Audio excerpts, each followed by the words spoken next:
구약 성경 룻기 4장입니다. 4장 1절에서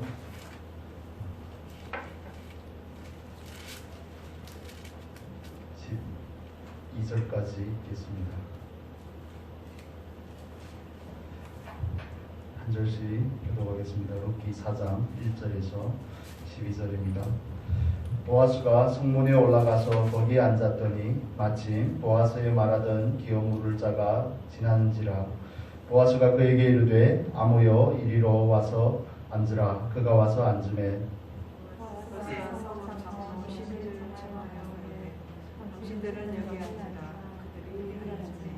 보아스가 그 기업 물을 자에게 이르되 모압 지방에서 돌아온 나오미가 우리 형제 엘리멜렉의 소유지를 관할하므로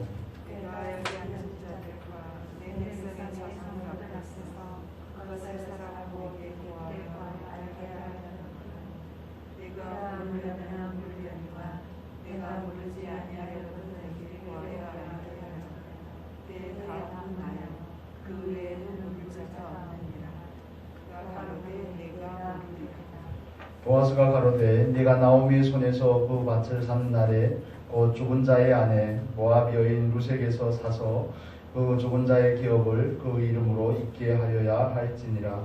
그 기업 물을 자가 가로되 나는 내 기업에 손해가 있을까요? 나를 위하여 모르지 못하는 나의 물을 원래를 내가 지어라. 나는 모르지 못하겠노라. 옛적 이스라엘 중에 모든 것을 모르거나 교환하는 일을 확정하기 위하여 사람이 그 신을 벗어 그 이웃에게 주더니 이것이 이스라엘에 증명하는 전례가 된지라. 그 기업 물을 자가 보아스에게 이르되 내가 너를 위하여 사상하고 그 신을 받는다. 보아스가 장로들과 모든 백성에게 이르되 내가 엘리멜렉과 기룡과 말론에게 있던 모든 것을 나오미의 손에서 산 일에 너희가 오늘날 증인이 되었고 또 말년의 아내 모압의 이웃을 사서 나의 아내를 취하고 그 죽은 자의 기업을 그 이름으로 있게 하여 그 이름이 그 형제 중과 그 성문에서 떨어지지 않게 하며 너희가 오늘 증인이 되었느니라. 같이 읽겠습니다.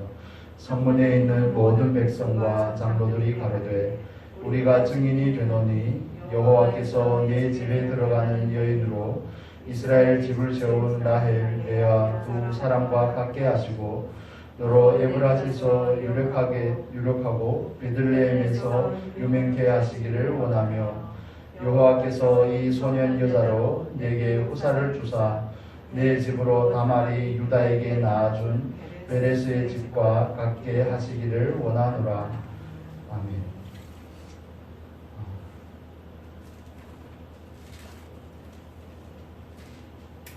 오늘은 룻기 4장의 말씀 볼 건데요. 오늘로 마무리를 할까 생각 중입니다. 어디까지 할 수 있을지 모르겠지만 우리 4장 1절 먼저 보겠습니다. 4장 1절입니다. 보아스가 성문에 올라가서 거기에 앉았더니 마침 보아스의 말하던 기업 물을 자가 지나는지라. 보아스가 그에게 이르되 아무여 이리로 와서 앉으라. 그가 와서 앉으매 룻기에서는 고엘이라는 제도를 통해서 신약시대에 와서 예수 그리스도의 구속에 대해서 모형으로 보여준다고 말씀을 드렸습니다. 3장 18절에 보면 이렇게 나옵니다. 나오미가 한 말인데요. 이에 시모가 가르되 내 딸아 이 사건이 어떻게 되는 것을 알기까지 가만히 앉아 있으라. 그 사람이 오늘날 이 일을 성취하기 전에는 쉬지 아니하리라. 나오미는 집에서 룻이 나오미 시어머니의 말씀에 순종해서 보아스의 타작마당에 가서 그의 발치에 이불을 들고 그에게 눕고 했던 그 있는 일들을 통해서 보아스가 기업 물을 자의 의무를 끝내는 해내고야 말 것임을 룻에게 말씀을 합니다. 또 보아스도 그렇게 말하죠. 내가 이 일을 반드시 행하리라고 룻이 보아스에게 한 그 첨언을 받아들인 겁니다. 날개로 나를 덮으소서 하는 것은 나를 취하여 아내를 삼으소서 하는 그런 의미라고 말씀을 드렸습니다. 2장에서도 날개라는 표현이 나오는데 2장에서 나오는 그 날개라는 표현은 룻이 이스라엘의 하나님 여호와 하나님에게로 피하였기 때문에 하나님께서 그에게 은혜를 주기를 원합니다 하는 그 표현을 보아스가 루시를 향한 축복이었고, 또 3장에서는 루시 보아스에게 한 표현입니다. 당신의 옷자락으로 시내를 덮으소서 하는 것은 하나님께서 내가 하나님께 피하러 온 건 맞지만 이제는 당신이 통로가 돼서 나를 취해서 내가 하나님께로 나온 그 일을 이루소서 하는 그런 의미를 가지는 겁니다.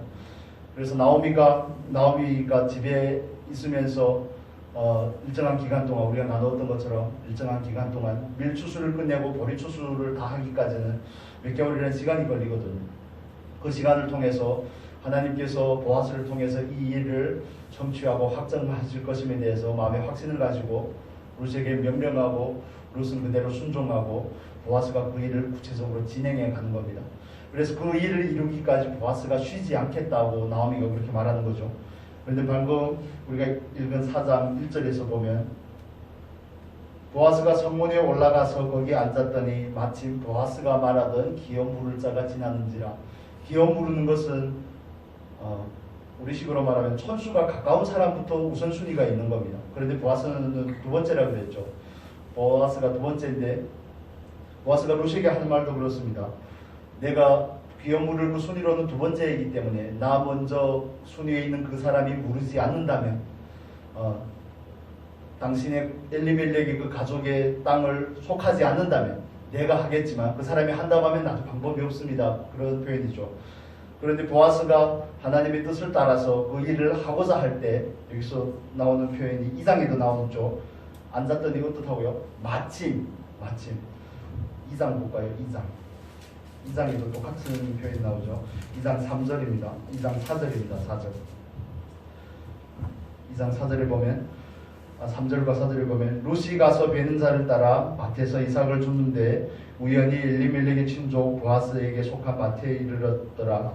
마침 보아스가 베들레헴에서 내려와서, 하나님께서 이렇게 만나게 하는 일들은 결코 우연이 없다는 것을 우리가 2장을 나눌 때 말씀드렸습니다.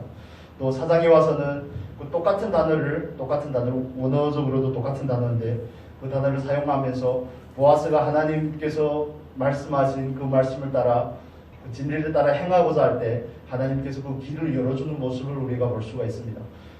성문에 간다고 사람 바로바로 만날 수 있는 건 아니잖아요. 그런데 보아스가 그 일을 이루기 위해서 나아갔더니 하나님께서 마침 그 사람을 오게 한 거죠. 룻이 보아스의 밭에 우연히 갔는데 마침 보아스가 내려왔던 것처럼 보아스가 그 사람을 찾아서 이 일을 해결하고자 하니까 하나님께서 마침 그 사람을 만나게 하신 겁니다. 그래서 우리가 말씀을 따라 행하는 삶에는 형통함이 있는 줄로 믿습니다. 이거 우리가 하나님 앞에서 가지는 신앙의 고백이고 우리들의 믿음을 가질 수 있게 하는 근거가 되는 거죠. 때로도 말씀을 떠난 삶이 우리들의 삶 가운데 많기 때문에 하나님께서는 우리에게 많은 것들을 또 제한하기도 하는 그런 부분들이 있다고 여겨집니다. 때로 우리가 아버지 앞에서 하나님의 뜻을 구할 때는 엄청 잘 감동을 주고 알려주지 않으시던가요? 우리가 어거지를 부리면 잘 알려주지 않는데, 이렇게 자아파제를 한다든지 하면서 나를 발견하고 싶다면 그때 바로바로 알려주시거든요. 그런데 다른 걸 구하면 잘 또 알려주지 않고 그럴 때도 있는데, 하나님의 뜻을 이루고자 할 때 하나님께서 우리에게 길을 열어서 그분의 뜻을 성취하시는 줄로 믿습니다. 그리고 우리는 통로가 되고자 하는데 힘쓰면 좋겠습니다. 우리가 주관적인 구속, 객관적인 구속에 대해서 공부하고 성경의 원리가 그것이 우리가 다 알고 있지만 이 두 가지는 항상 같이 가는 거죠. 레일과 같이 평행선을 달리고 있는 겁니다. 우리가 준비된 것만큼 참여가 되어야 되고, 참여되는 것, 또 온전히 참여되고자 하는 것만큼 또 준비가 되어야 되는 거죠. 준비되는데 참여가 되지 않는다면 문제가 생기게 되고, 또 참여만 하고 준비를 안 하려고 하면 또 문제가 되는 거죠. 오늘날의 한국 교회 같은 경우는 준비보다는 참여를 많이 시키죠. 예수를 믿고 얼마 지나지 않으면 교회에서 벌써 여기저기서 봉사를 하게 되고, 그러다 보면 하는 일이 많아지면 그걸 감당할 수 있는 능력이나 영적인 성장은 제대로 되지 않는데, 그 일이 점점 많아지면 일에는 숙달이 됩니다. 일에는 능숙하게 되는데 사실 그걸 감당할 수 있는 내적인 생명이 없다 보니까 어느 날인가 갑자기 갑자기 무너지고 갑자기 교회를 떠난다든지 그런 현상들이 생기는 거거든요. 그리고 어린아이에게 짐을 너무 많이 맡기는 그런 경우가 있는 거죠. 그래서 성경에 보면 처음부터 마지막까지 쭉 이 두 가지는 항상 같이 갑니다. 오치마니가 하는 얘기도 똑같은 얘기를 하죠. 일하면서 배운다 그러죠. 일하면서 배운다. 배우면서 일하는 것과 똑같은 겁니다. 이 두 개는 항상 같이 가는 겁니다. 그래서 우리가 이미 구원받은 자로서 하나님의 은혜를 아는 자로서 하나님의 은혜를 알고 하나님 뜻 가운데 행하기를 원하는 자로서 이제 우리가 어떻게 참여를 해야 될지에 대해서 좀 더 마음을 쓰면 좋겠습니다. 보아스가 자기가 해야 될 그 일에 대해서 알기 때문에 기꺼이 그 일을 이루기까지 쉬지 않으려고 하는 그런 마음이 저와 여러분에게 있으면 좋겠습니다. 교회에서든지 아니면 가정에서든지 어디에서 어떤 사람을 통해 어떤 통로를 통해 하는 건 결코 중요한 것 같지 않습니다. 중요한 것은 우리가 하는 일들을 통해서 하나님의 뜻이 이루어지느냐 이루어지지 않느냐 하는 거기에 초점이 있는 거죠. 그래서 보아스가 그 일을 이루려고 할 때 하나님께서 마침 만나게 하시고 길을 열어주시는 그 모습 가운데서 하나님은 하나님의 일을 이루고 싶어 하시는 하나님인 줄로 믿습니다. 그분은 그분의 열심으로 우리가 룻기를 앞에서 살펴볼 때도 말씀드렸던 것처럼 정면에 등장하지 않습니다. 다른 사람의 축복을 통해서 하나님이라는 그 단어가 가끔씩 등장을 하지만 하나님께서 직접 앞장서서 뭘 하고 계시지는 않습니다. 표현적으로 그런 거죠. 그런데 배경에 멍석처럼 깔려 있습니다. 하나님의 섭리가 깔려 있는 거죠. 나오미가 베들레헴을 떠나서 모압에 가서 10년 동안 거하면서 해가 망신이 되고 그런 와중에 하나님께서 그에게 은혜를 줘서 다시 돌아오게 하시는 것도 하나님께서 하시는 일이고요. 1장 6절에서 하는 것처럼 하나님께서 자기 백성을 권고하사 돌아오게 하신 것이죠. 또 그 와중에 며느리 루시에게도 하나님을 향한 그런 고백이 있게 하시고 또 베들레헴에 와서 그 삶의 팍팍한 가운데 또 이삭을 주는 가정 가운데서 보아스를 만나게 하시고 또 루시 보아스에게 은혜를 입게 하시고 또 보아스를 통하여서 그 신명기 25장, 레위기 25장에 약속한 그 율법을 이루기까지 보아스가 열심을 내도록 하시고 모든 것은 배후에서 하나님께서 하시는 일인 줄로 믿습니다. 그래서 저와 여러분이 하나님 앞에서 해야 될 적용을 해서 해야 될 부분들이라면 하나님은 나를 어디에다 어떻게 쓰고자 하는가를 유심히 살피는 은혜가 있어야 됩니다. 물론 우리가 부름의 소명을 가지고 소명이나 사명을 가지고 참여를 하지만 그런데 그게 다양한 형태로 나타날 수 있음에 대해서 너무 폭을 좁히면 안 된다는 거죠. 제가 중국에 가서 사역할 때 말씀 좀만 드리면 그런 경우가 있습니다. 처음에 갔을 때는 북경에 갔습니다. 이복희 목사님 거기 같이 사역에 동참하려고 갔다가 한 1년 반 정도 같이 하다가 따로 갈라져서 나오게 되었는데 북경 같은 데 가면 여러분 잘 아시는 것처럼 큰 도시잖아요. 거기 가면 공부를 많이 한 사람들이 많습니다. 굉장히 지식적입니다. 머리도 영민한 사람들이 많겠죠. 그런데 거기에 교회들이 가지는 특징을 보면 말씀에 대한 사모함이 있습니다. 말씀을 지식적으로 이렇게 체계적으로 알려고 하는 그런 열심들이 있습니다. 그런데 말씀을 신앙 삶 가운데서 행하고 말씀을 체험하고 하는 그런 부분에는 조금 약합니다. 지식적으로는 잘 아는데 정리가 잘 됩니다. 정말 정리가 잘 됩니다. 제가 거기 처음에 갔을 때 2012년이죠. 이제 10년이 되었네요. 처음에 갔을 때 그 건축 설계하는 그런 회사에 가서 성경 가르쳤거든요. 창세기 같이 나누고 그랬는데 기상천외한 질문들이 엄청 많이 합니다. 보통 사람이 가진 생각으로는 생각하지 못했던 그런 질문들을 하는 겁니다. 뭐 안개는 어디서 왔냐 그러고 홍수의 빗물은 어디로 갔냐 그런 얘기를 하는데 다행히도 잘 넘어가서 다행이지만 머리로는 지식적으로는 이성적으로는 엄청 이렇게 알고자 하는데 삶의 구체적인 경험이 없습니다. 그런데 그분들은 또 그런 쪽으로 하나님을 아는 거죠. 그리고 또 반대로 시골에 갔는데 신학교를 하면서 시골에 갔는데 거기는 목회자가 없습니다. 할머니 할아버지들이 매일 저녁 모입니다. 1시간 찬양하고 1시간 기도하고 매일 저녁 모입니다. 그래서 성경 읽고 기도하고 찬양하고 그게 일상인 거죠. 그러니까 주일날에도 감동이 되는 사람이 설교를 하는 겁니다. 또 때로는 가끔씩 주변에서 목회자들이 가끔씩 오긴 하지만 그분들이 와서 했는데 그분들이 또 나름대로 은혜가 있습니다. 우리는 꼭 누가 설교를 하고 찬양을 하고 어떻게 해야만 은혜가 있을 거라고 이런 제도적인 교회 가운데서 그게 너무 익숙했는데 거기 가니까 이거 완전 엉망인 거예요. 교회도 엉망이고 이런 장의자 없습니다. 여러분 샤워실에서 간혹 쓰는 거 작은 의자 있잖아요. 그런데 앉아 2-3시간 꼼짝 않고 듣습니다.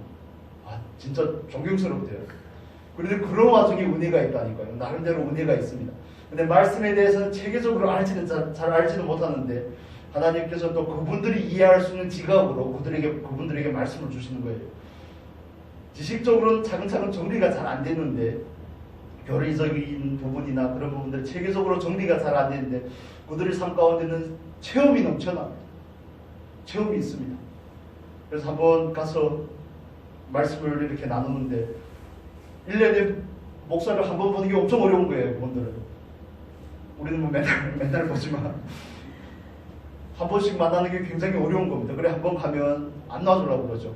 오랜 시간 동안 붙잡으려고 하는데 거기에 가서 말씀을 전하면서 느꼈던 바지만 저번에 같이 예배를 드리고 말씀을 나눴는데 그 남자 어르신이셨는데 아침에 뭘 잘못 드셨는지 속이 계속 더부룩하고 안 좋았다는 거예요.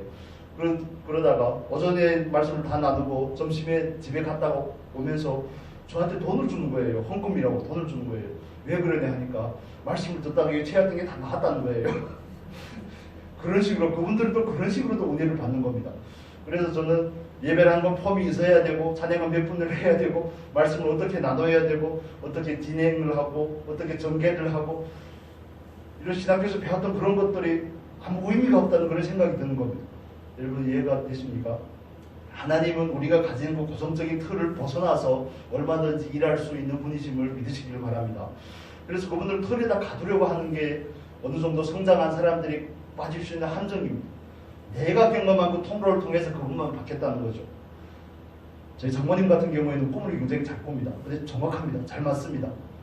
그러니까 거의 많은 일이 있으면 꿈을 꿔봐야 하는 거죠. 하나님의 뜻을. 다른 방법으로는 접근을 잘 안 하시려고 하니까 다른 문이 막히는 겁니다. 여러분 이해가 되시죠? 그래서 우리 가진 그 고정적인 틀을 내려놓고 하나님께서 우리에게 사명이나 소명을 주신 건 맞지만 교회에서 어느 정도 합당하게 우리의 분량에 맞게 일을 맡긴 건 맞지만 때로는 그것을 초월해서 일할 때도 많으시더라는 겁니다. 그분은 그렇게 크고 그렇게 세심하시고 오비하신데 넓으신데 우리가 그분을 엄졸하게 내 경험이나 내 지각이나 내 체험 가운데 가두는 경우들이 있다는 거죠. 상식적으로 말하면 보아스가 룻을 취하는 이 문제는 처음에 시작하기가 굉장히 어려운 문제일 수도 있습니다. 기업 부른다는 건 순서에서도 2번째일 뿐만 아니라 나이 차이도 굉장히 많이 나죠. 룻은 아직 젊은 처자지만 보아스는 나이가 많은 걸로 보입니다. 성경에서는 우리에게 보아스가 아내가 있는지 아내가 있는지 자녀들이 있는지에 대해서 배경적인 소개를 안 하고 있지만 엘리멜렉과 친족인 걸 보면 어느 정도 유력한 자고 하면 혼자서 유력해지기 힘들지 않겠습니까? 그런데 외적인 환경을 초월해서 하나님께서 하시고자 하는 일에 초점을 맞추면 하나님께서 그 길을 여신다는 거죠. 우리가 전혀 알지 못하는 그런 방법으로 하나님께서 일하시는 겁니다. 때로 우리가 가지고 있는 그런 구체적인 계획이라든지 앞날에 향한 그런 부분들이 내 마음의 타산이라든지 그런 부분들이 하나님 앞에서 아무 의미 없이 여겨질 때도 있는 거죠. 사람이 마음으로 그 길을 계획할지라도 하나님께서 인도하셔야 되는 겁니다. 그렇죠. 정말 처음에 중국에 갈 때는 참 부푼 기대가 있었지만 가고 나서는 많이 실망을 했죠. 제 스스로에게 많이 실망을 했죠. 그러면서 또 여러 가지 방면에서 하나님에 대한 그런 학교에서 배웠던 거 말고 영성 훈련을 하며 말씀을 이렇게 배웠던 그런 걸 말고 삶으로 많이 경험을 하게 된 것 같습니다.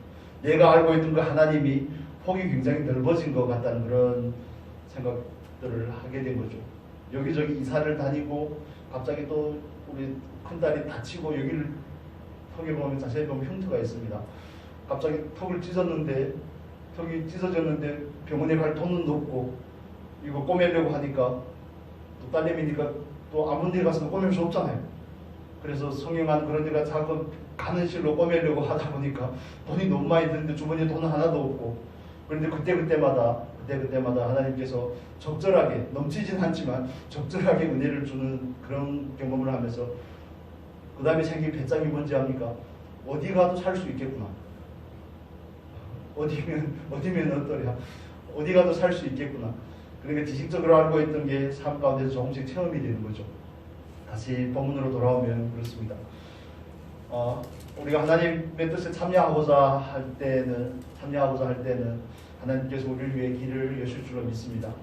그런데 참여하고자 하는 그런 소원과 동기는 어찌 보면 하나님께서 우리에게 주시는 경우도 있지만 때로는 우리가 그걸 많이 눌러놓고 때로는 그 부분에 대해서 자기 스스로의 그런 실력이나 능력 때문에 제한하는 경우들도 많이 있는 거죠. 그래서 하나님께서 우리에게 감동을 주신다면, 감동을 주시고 우리에게 깨달음을 주신다면 기꺼이 한번 순종을 해보는 것도 괜찮습니다. 그렇게 하면 하나님에 대해서도 알 수 있는 기회가 열리는 거죠. 내가 정해놓은 방식 말고요. 내가 정해놓은 그런 규칙이나 그런 폼을 떠나서 하나님은 얼마든지 하실 수 있는 분이심을 믿으시기를 바랍니다. 하나님의 역사는 그렇게 이루어져 온 것 같습니다. 많은 선교사분들을 만나면서 하는 얘기가 자기 계획대로 된 게 하나도 없다는 거예요. 선교지 오면 변수가 너무 많기 때문에 그렇습니다. 변수가 너무 많기 때문에. 그래서 신학교 사역을 하면서 한국의 목사님들이 오면 제가 통역하고 공항인가 픽업하고 운전을 5시간, 7시간씩 해서 운전해서 가고, 그런데 저녁에 공부를 해야 되는데 오후에 공항에서 왔다 가고 이렇게 아슬아슬하게 피해가는 그런 경우들도 엄청 많고, 공부하는데 막 찾아오고 그런 경우들도 엄청 많았거든요. 그래서 그런 경험들을 하면서 느낀 게 지나치게 하나님에 대해서 포기 좋게 생각하는 경우가 많구나. 우리가 가져놓은 틀을 너무 고집할 때가 많구나 하는 그런 생각이 많이 들었습니다. 물론 틀이 없으면 안 되겠지만 틀에다 하나님을 가두려고 하는 시도가 굉장히 위험한 거죠. 성장한 사람들에게서 많이 나타나는 그런 경우들일 수 있습니다.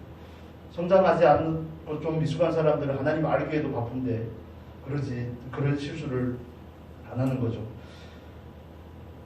그래서 여기 보면 4장 1절을 보면 또 이런 표현이 나옵니다. 본문으로 돌아오면 보아스가 그에게 이르되 아무여 이리로 와서 앉으라. 그가 와서 앉으매. 성경에서는 왜 귀여운 부를자로서 보아스보다 먼저 순위에 있는 그 사람의 이름에 대해서 언급하지 않을까요?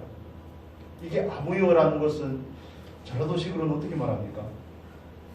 어입니까? 어이? 제가 학교 다닐 때 동기 형이 순천 분이셨는데 그 말이 아직도 잊혀지지 않아서 거석거석 하는 거예요. 저는 계속 이게 무슨 말일까? 꼭 그런 느낌인 것 같아요. 이게 성경에 딱 3번 쓰이거든요. 아무여 하는 이 표현이 어떤 사람 그냥 지나가는 그런 아무 의미 없는 존재가 없는 그런 식으로 취급할 때 쓰는 겁니다. 어떤 물건이나 이름을 대기 애매한 사람이나 물건을 지칭할 때 쓰는 표현이거든요. 이게 우리식으로 말하면 아마 그런 표현인 것 같아요. 김씨 마치 교도소 가면 이름을 안 부르죠. 뭘 부릅니까? 안 가보신 사람 모르시네요. 여기 숫자를 부릅니다. 번호를 부르죠. 군대에 가면 군번을 부른다든지 이런 식인 겁니다. 그런데 성경에서 히브리적 개념에서 보면 이름을 부른다는 것은 그 사람의 인격에 대한 존중입니다. 이름이라는 것은 그 사람 자체를 표현하는 겁니다. 그래 하나님께서 아담에게 이름을 지어주라 그러죠. 하나님께서 아브라함의 이름도 바꿔주시고 사라의 이름도 바꿔주시고 야곱의 이름도 이스라엘로 바꿔주시고, 그래서 이름이 가지는 것이 굉장히 큰 의미가 있습니다. 그런데 왜 이 사람에 대해서는 이름을 기록하지 않았을까? 베들레헴 성이 크면 얼마나 크겠습니까? 보아스가 그 사람 이름을 모를까요? 친척인데 모를 수가 있겠습니까? 친척인데 모를 수가 없죠. 그런데 성경을 기록한 기자는 그 사람의 이름을 일부러 적어놓지 않습니다. 그 이유가 뒤에 나오면 있습니다. 우리 4절에서 6절 보겠습니다. 4절에서 6절 같이 읽겠습니다. 내가 여기 앉은 자들과 내 백성이 장로들 앞에서 그것을 사라고 네게 고하여 알게 하려 하였노라. 네가 물으려면 물으려니와 네가 물으지 아니하려거든 내게 고하여 알게 하라. 네 다음은 나요. 그 외에는 물을 자가 없느니라. 그가 가로되 내가 물으리라. 보아스가 가로되 네가 나오미의 손에서 그 밭을 사는 날에 그 죽은 자의 아내 모압 여인 룻에게서 사서 그 죽은 자의 기업을 그 이름으로 있게 하여야 할지니라. 그 기업 물을 타가 가로되 나는 내 기업에 손해가 있을까 하여 나를 위하여 부르지 못하노니 나의 물을 권리를 네가 취하라. 나는 부르지 못하겠노라. 레위기 25장에도 나오고 신명기 25장에도 나오지만 이 고일이라는 제도, 계대 결혼을 하고 자기 친지가 팔아버린 그 땅이라든지 그걸 속해주는 걸 율법이 규정한 하나님의 명령입니다. 그런데 그 말씀을 기업 물을 우선순위를 가진 사람은 왜 거절을 하죠? 처음에 물으라고 그러니까 물으겠다는 겁니다. 땅만 물으라고 할 때 기꺼이 물으겠다는 겁니다. 그게 어떤 의미를 가지냐면 우리가 50년이 지나면 희년이라고 그러죠. 희년이 되면 그게 모두 원상복귀가 됩니다. 제가 땅을 팔았잖아요. 제가 땅을 팔았는데 50년이 되면 그때가 제가 살아있으면 그 땅을 제 것으로 다시 돌아오게 되는 것이고 저에게 만약 아들이 있다면 아들이 그 땅을 차지할 수가 있는 겁니다. 그런데 이 기업물을 우선순위를 가진 이 사람이 이름도 등장하지 않은 이 아무개가 처음에 내가 모르겠습니다 하는 그 표현이 사설에 나오는데 그건 뭔 의미냐면 엘리멜렉 가족에 남자가 없잖아요. 그래서 그걸 물으면 50년이 지난 다음이라도 그 땅은 자기께 되는 겁니다. 이쪽에 남자가 씨가 말랐기 때문에 그거 다시 돌려줄 필요가 없는 거죠. 그러면 자기의 산업이 늘어나기 때문에 자기에게 유익이 되기 때문에 물겠다고 하는 겁니다. 그런데 보아스가 그 땅을 물을 뿐만 아니라 룻까지 취해야 되고 또 룻을 통해서 자녀를 낳으면 그 땅을 룻을 통해 낳은 그 아들의 이름으로 돌려줘야 된다고 그러니까 6절에 하는 표현이 뭐죠? 내 기업에 손해가 있을까 하여 뭐라고요? 나를 위하여 부르지 못하겠느라. 두 가지입니다. 내 기업에 손해가 있을까 하여 그 다음에 나를 위하여. 어찌 보면 하나님께서 이루시는 일 가운데 내 유익이나 내 손해를 생각하는 사람은 하나님의 구속사에 참여하는 경우를 성경에서 못 봤습니다. 그렇죠. 하나님은 사람을 통해 일하지만 아무나 쓰지 않는다는 게 성경이 우리에게 일괄적으로 가르쳐주는 부분들입니다. 이스라엘에 여자가 없겠습니까? 그런데 왜 하필 이방 여인 룻일까요? 왜 하필 여리고성에 있는 라합일까요? 왜 하나님은 또 오늘날도 저와 여러분을 통해서 하나님 그 놀라운 일들을 이루시기를 원하실까요? 좀 우리가 그걸 깨닫는다면 하나님께서 우리에게 주신 그 구원의 은혜인 만큼 그 참여의 은혜가 얼마나 복되다는 사실을 깨달으면 좋겠습니다. 그래서 계시록이 말하는 것처럼, 계시록에서 이야기하는 것처럼 그 이름이 하나님 앞에서 존귀히 여김을 받는다면 이 세상에서 뭘 해도 좋지 않을까요? 물론 믿음의 분량에 따라 다 다르겠지만 그런 생각이 드는 겁니다. 이 사람은 그냥 이름도 없이 그냥 아무개로 취급받는 이유가 있구나. 보아스는 기꺼이 자기 걸 희생해 가면서 물으지 않아도 괜찮거든요. 신명기 25장에서는 물으지 않는 사람에게는 모욕을 주도록 되어 있습니다. 예를 들어서 형이 돌아가셨는데 동생이 형수하고 기대 결혼을 해야 되는데 동생이 결혼 안 해주려고 하면 그 형수가 그 성에 있는 장로들을 청해서 고발을 하는 겁니다. 자기 도련님이 자기랑 결혼을 안 하고 이 기대 결혼이라는 이 풍습을 거절한다 그러면 그 사람이 신발을 벗어서 뺨을 때리고 얼굴에 침을 뱉게 되어 있습니다. 모욕을 주는 거죠. 그러면서 대대로 이 사람은 하나님의 말씀을 순종하지 않은 사람이야 하는 그런 딱지가 붙어 다니게 되어 있습니다. 그런데 여기에서는 물론 룻기까지 사사기 시대니까 그 말씀이 많이 희석이 된 부분이 있지만 하나님의 말씀을 따라서 선택한다는 게 복이라는 그 가치관이 이 사람에게 없다는 그런 부분들이 보여지는 겁니다. 내 손해를 먼저 생각하는 사람은 하나님께 쓰임받기 힘듭니다. 내 유익을 먼저 생각하는 사람은 쓰임받아도 어느 정도의 한계가 있는 것 같아요. 물론 믿음이 분량이 있지만 그래서 성경에서는 굳이 이 사람의 이름까지 언급할 필요를 느끼지 못한 것 같습니다. 내 기업에 손해가 있을까 하여 땅만 물으라고 할 때는 땅만 하라면 하겠는데 룻까지 취하고 룻을 통해 애를 낳고 엘리멜렉의 이름으로 그 소유지가 다시 돌아갈 것이라고 생각을 하니까 거기에 대해서 거절을 하는 거죠. 하나님의 뜻은 언제나 거기에 있습니다. 하나님께서 언제나 자기의 뜻을 이루려고 열심을 다하는데 사람을 통해서 이루려고 하죠. 그래서 우리가 선교를 한다든지 하나님의 말씀에 참여를 한다든지 할 때는 내가 안 해도 괜찮다니까요. 다른 사람이 얼마든지 합니다. 여러분 이해가 되시죠? 하나님께서 그 뜻을 이루시기 위해서, 그 뜻을 이루기 위해서 예를 들어 보아스가 안 한다면 하나님 또 다른 방법으로 하실 겁니다. 사사기 시대가 지나가고 제일 마지막 사사가 룻기 그 다음에 나오는 사무엘이죠. 사무엘상에 나오는 사무엘이 제일 마지막 사사거든요. 그런데 하나님이 굳이 한나에게 부담을 주고 한나를 통해 사무엘을 낳게 하시고 그 다음에 사무엘이 성장한 다음에 이스라엘을 위해서 일을 한다니까요. 하나님 절대 급해하지 않습니다. 급해하지 않습니다. 그런데 그 준비된 사람이 준비되기까지 하나님이 예를 들면 어떤 일을 계획을 해서 우리를 통해 이루기를 원하는데 우리가 거기에 대해서 머뭇거리게 되면 하나님은 다른 통로를 찾으신다니까. 하나님의 뜻은 절대 지체되는 법이 없습니다. 하나님 절대 급하시지도 않고요. 그런데 우리가 그 기회를 잃어버리게 되는 거죠. 이게 얼마나 좋은 기회입니까? 이 아무개가 자기가 마땅히 감당해야 될 그 기업 의무를 이 사람이 감당을 하면 마태복음 1장의 족보에 이 사람의 이름이 들어갈 겁니다. 보아스가 아니라 마태복음 1장에서 나오는 예수 그리스도의 그 족보에 이 사람의 이름이 아마 들어갔을 겁니다. 그런데 이 사람은 마치 에서와 같이 장자의 권리를 발로 걷어찬 거죠. 하나님 주신 놀라운 은혜와 축복을 발로 걷어찬 겁니다. 그러니까 그 이재철 목사님 여러분 잘 아실 겁니다. 그 목사님이 하시는 이야기가 너무 마음에 와닿는데 하나님은 왜 우리에게 눈을 두 개를 줬냐? 눈을 두 개를 줬냐? 그러면서 하나는 한 눈으로는 현재에 집중하고 한 눈으로는 과거와 미래를 통찰해야 된다. 그런 이야기를 하시더라고요. 이 사람의 시각이 너무 근시안적인 거죠.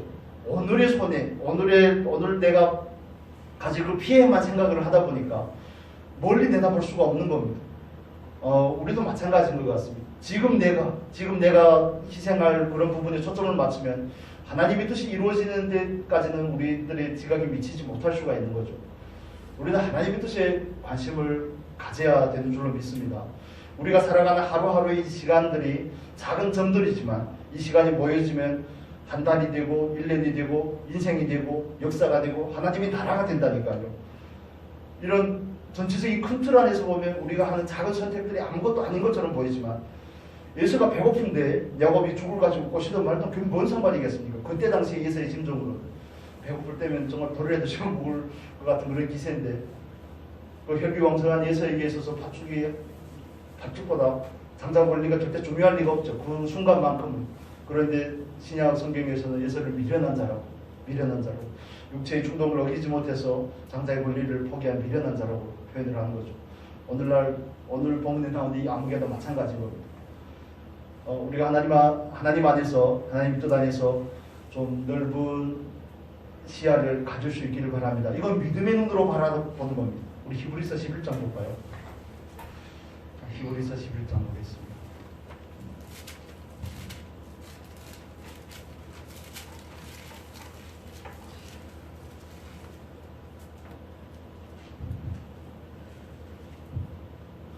히브리서 11장 24절, 25절 보겠습니다. 26절까지 보겠습니다. 모세에 대한 이야기인데 24절에서 26절 같이 읽겠습니다. 믿음으로 모세는 장성하여 바로의 공주의 아들이라 칭함을 거절하고 도리어 하나님의 백성과 함께 고난받기를 잠시 죄악의 낙을 누리는 것보다 더 좋아하고 그리스도를 위하여 받는 능력을 애굽의 모든 부하보다 더 큰 재물로 여겼으니 이는 상 주심을 바라봅니다. 어디에다가 초점을 맞추고 있는가 하는 거죠. 현재의 것을 더 중하게 여기는지, 눈에 보이는 것, 만져지는 것, 육체의 것에 더 포커스를 맞추고 있는지, 아니면 비록 눈에는 보이지 않지만 더 영원하고 더 확실한 소망의 근거를 두는지는 어찌 보면 우리가 선택해야 될 그런 몫이 아닐까요? 여기서 아브라함에 대한 이야기도 합니다. 아브라함이 자기가 살던 목고 향해 돌아가려고 그러면 얼마든지 돌아갈 수 있지만 아브라함이 바라본 것은 하나님께서 그를 위하여 준비한 한 성을 바라봤다고 우리에게 이야기를 하고 있습니다. 믿음의 사람들은 믿음의 눈을 가진 사람입니다. 보아스도 마찬가지죠. 그런데 오늘 룻기에 나오는 이 무명으로 등장하는 이 기업 물을 자의 우선순위를 가진 사람은 믿음의 눈을 가지지 못한 사람이죠. 근시안적인 사고를 가진 겁니다. 육체가 좋아하는 것은 항상 빠른 걸 좋아하죠. 빨리 결과를 얻게 되는 걸 좋아합니다. 그래서 로또 같은 것들이 불티나게 팔리는 겁니다. 투자보다는 투기에 많이 이렇게 사람들이 관심이 가게 되고, 그런 것들이 눈에 보이는 것들이 너무 현실적이고 너무 즉각적으로 우리에게 만족을 주기 때문에 그런 것이죠. 그런데 성경은 일괄적으로 우리에게 보이는 것보다는 보이지 않는 것에 잠시 잠깐 우리에게 주어지는 것보다는 영원한 것에 소망을 두라고 그렇게 말하는 줄로 믿습니다. 그래서 우리에게는 믿음이 필요한 것이고 믿음의 눈이 필요한 겁니다. 오늘의 희생이 로마서 8장 볼까요? 잘하는 말씀인데 8장 보겠습니다. 8장 17절 18절 같이 읽겠습니다. 자녀이면 또한 부사 곧 하나님의 부사요 그리스도와 함께한 부사니 우리가 그와 함께 영광을 받기 위하여 고난도 함께 받아야 될 것이니라. 생각건대 현재의 고난은 장차 우리에게 나타날 영광과 좋게 비교할 수 없도다. 아멘. 현재의 고난에 현재의 그 손실에 손에 초점을 맞추다 보면 영원한 것을 잃어버릴 수가 있습니다. 모세가 애굽에서 살면 얼마나 잘 살았을까요? 그런데 기꺼이 하나님의 백성들과 함께 그 광야에서 그 고난을 당하기까지는 그는 분명히 마음에 영원한 나라에 대한 소망을 가지고 믿음의 눈을 가진 사람인 게 분명합니다. 보아스도 마찬가지죠. 이방 여인 룻을 취함으로 말미암아 자기의 가업에는 많은 손해가 있지만 그게 하나님의 뜻이기에 하나님께서 자기를 통로로 쓰기 원하는 그 마음을 하나님의 마음을 만지기 때문에 하나님께서 주신 그 인애에 대한 화답으로 룻을 취하고 엘리멜렉에게 기업을 부르고 알게 모르게 하나님께 순종하는 그 하루하루의 그 삶을 통하여서 하나님의 놀라운 뜻이 이루어지는 겁니다. 이방 여인이 룻을 통하여서 다윗이 태어나게 되고 예수 그리스도가 오게 되는 것이죠. 보아스는 그 일을 할 때 몰랐다고 우리가 말씀을 나눴죠. 그런데 저와 여러분이 오늘날 하는 선택도 그런 것 같습니다. 내일 일이 어떻게 될지 우리 잘 모르죠. 그냥 오늘 내게 주신 믿음을 따라 내게 주신 감동을 따라 오늘 행해야 될 것을 행하는데 초점을 맞추셔야 됩니다. 그런데 그 선택을 할 수 있는 기준이라면 하나님 앞에 섰을 때 내가 한 선택에 대한 그 결과가 어떨지에 대한 이 질문을 가지는 게 중요합니다. 주일날 오후에 우리가 말씀 나눴던 것처럼 사랑이라는 기준을 가지고 가늠하는 것도 같은 방법의 일환이기도 한데 또 다른 것이라면 그 시야를 하나님 앞으로 갖다 놓고 하나님 앞으로 우리들의 시야를 가져다 놓고 내가 지금 하는 선택이 하나님 앞에 서는 그날의 나에게 어떤 영향을 미칠지를 생각을 해보면 오늘 선택하는 게 너무 쉬워질 수도 있고 간단해질 수도 있습니다. 물론 분별이 잘 되지 않을 때도 있겠지만 우리가 하나님의 뜻을 따라 분별하고자 하면 하나님께서 우리에게 얼마든지 깨닫게 하시고 가르쳐 주실 줄로 믿습니다.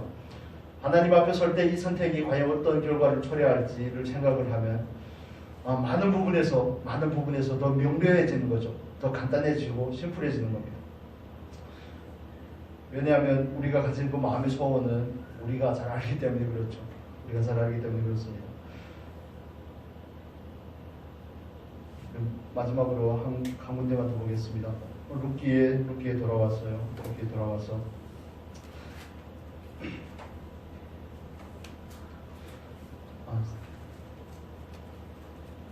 15절을 보겠습니다. 4장 13절부터 보겠습니다. 13절에서 15절 같이 읽겠습니다. 이에 보아스가 룻을 취하여 아내를 삼고 그와 동침하였더니 여호와께서 그로 인격케 하심으로 그가 아들을 낳은지라. 여인들이 나오미에게 이르되 찬송할지로다. 여호와께서 오늘날 내게 기어 물을 자가 없게 아니하셨도다. 이 아이의 이름이 이스라엘 중에 유명하게 되기를 원하노라. 이는 내 생명의 회복자며 내 노년의 봉양자라. 곧 너를 사랑하며 7 아들보다 귀한 자부가 낳은 자로다. 나오미가 아기를 취하여 품에 품고 그의 양육자가 되니 룻기는 정확하게 마지막에 나오는 결론이죠. 13절 이하는 거의 룻기의 결론입니다. 그런데 이 내용이 정확하게 룻기의 1장에 나온 1절에서 5절까지의 말씀과 대칭이 됩니다. 대칭이 된다는 게 뭔 말씀이냐면 룻기를 시작할 때 우리가 봤죠. 죽는 것부터 나옵니다. 그렇죠. 약속의 땅을 떠나고 그 다음에 남편도 죽고, 나오미의 입장에서 남편도 죽고 두 아들도 죽고 여자들 만났고 소망이 없습니다. 자녀가 없다는 건 소망이 없다는 거거든요. 그래서 여러분 우리가 기도를 해야 됩니다. 태의문이 닫히지 않은 우리 청년들을 위해서. 한국에 이런 식으로 가면 끝납니다. 소망이 없습니다. 애들 안 낳으면 소망이 없습니다. 국력이 아무리 강하면 뭐 하겠습니까? 나라가 아무리 발전하면 뭐 하겠습니까? 저희도 고민 중이지만 안 됩니다. 저희 안 됩니다. 오늘도 그 얘기 있는데. 그래서 윤 권사님 우리 하주 동생을 빨리 루키는 처음에는 다 죽음으로 나오는데 하나님의 말씀을 떠나서 죽음으로 나오는데 그 루시나 보아스의 그 헌신적인 하나님의 인애에 대한 하나님의 사랑에 대한 그들의 헌신을 통해서 그게 완전히 회복이 되는 모습을 볼 수가 있습니다. 처음에는 사람이 죽은 걸로 나오는데 마지막에는 아기가 태어나죠. 아기가 태어난다는 건 그 집에 소망이 있다는 걸 말합니다. 아들이 태어났잖아요. 오벳, 하나님을 섬기는 자. 오벳에게 소망이 있는 겁니다. 그래야 엘리멜렉이 그 가게가 이어지는 거고 오벳을 통해서 이세가 나고 이세를 통해 다윗이 나고 이렇게 그 가게가 쭉쭉 이어지는 것이죠.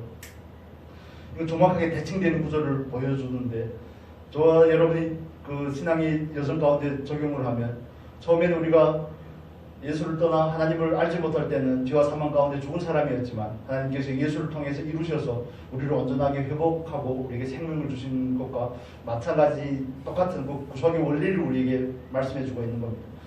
그래서 보아스의 역할이 중요하고 루시의 역할이 중요한 겁니다. 루키를 통해서 하나님께서 보여주시고자 하는 것은 여러 가지가 있지만 한 가지는 하나님의 말씀에 신실하게 반응하는 사람들을 하나님이 어떻게 쓰시는가, 그들을 어떻게 그 구속사의 그 은혜 가운데 동참시키시는지, 그들을 어떻게 사용하시는지, 또 한 부분은 하나님께서 루시 이방 여인이지 않습니까? 라합도 이방 여인이 있잖아요. 그런데 다윗은 왕입니다. 왕의 족보에 이방 여인이 들어간다는 것은 이스라엘 백성 입장에서는 수치입니다. 이해가 되시죠? 이건 근본도 없는 놈이 되는 겁니다. 다윗이. 이방 여인들이 들어간 족보는 자랑할 거리가 결코 되지 않습니다. 그런데 루키를 통해서 하나님께서 보여주시고자 하는 것은 하나님께서 비록 이스라엘 백성을 택한 건 맞지만, 이스라엘을 제사장 나라로 거룩한 백성으로 택한 건 맞지만 하나님의 관심은 여전히 이방을 향해 있다는 것을 우리에게 보여주는 겁니다. 너무 선택된 민족이라는 거기에 울타리만 갇혀져 있지 말아야 된다는 것이죠. 그래서 그 이방 여인들을 통해서 마태복음 1장에 나오는 다시 4명의 이방 여인들을 통해서 누가 오죠? 예수가 오는 겁니다. 예수가 오고 그 하나님의 계획이 사도행전 1장 8절을 읽고 마무리하겠습니다. 사도행전 1장 8절입니다. 잘하신 말씀인데 같이 읽겠습니다. 1장 8절 같이 읽겠습니다. 오직 성령이 너희에게 임하시면 너희가 권능을 받고 예루살렘과 온 유대와 사마리아와 땅 끝까지 이르러 내 증인이 되리라 하시니라.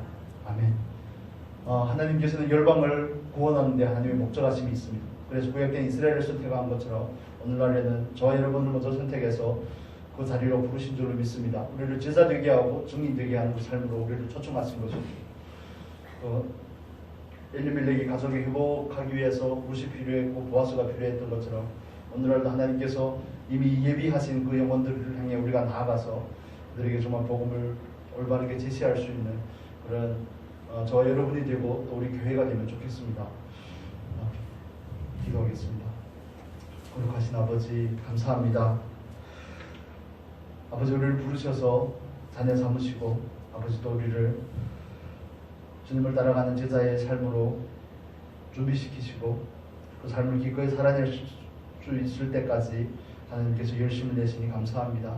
아버지 때로 우리가 태만하고 때로 우리가 게으르고 나태할 때도 있지만 하나님께서 우리에게 주시는 그 말씀에 온전히 순종하며 하나님께서 우리를 사용하시고자 하시는 그 열심에 온전히 반응할 수 있도록 은혜를 더하여 주옵소서.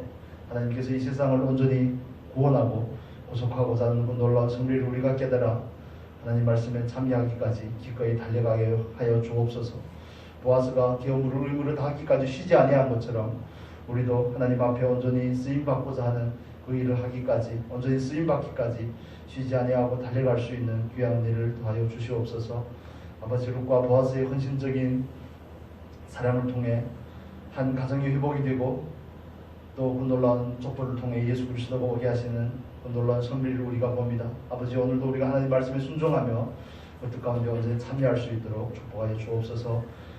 아버지 말씀과 기도의 교회를 복되게 하시고 말씀과 기도가 충만하고 성령이 충만한 교회가 되게 하여 하나님 앞에 온전히 증인의 삶으로 참여할 수 있도록 인도하여 주옵소서.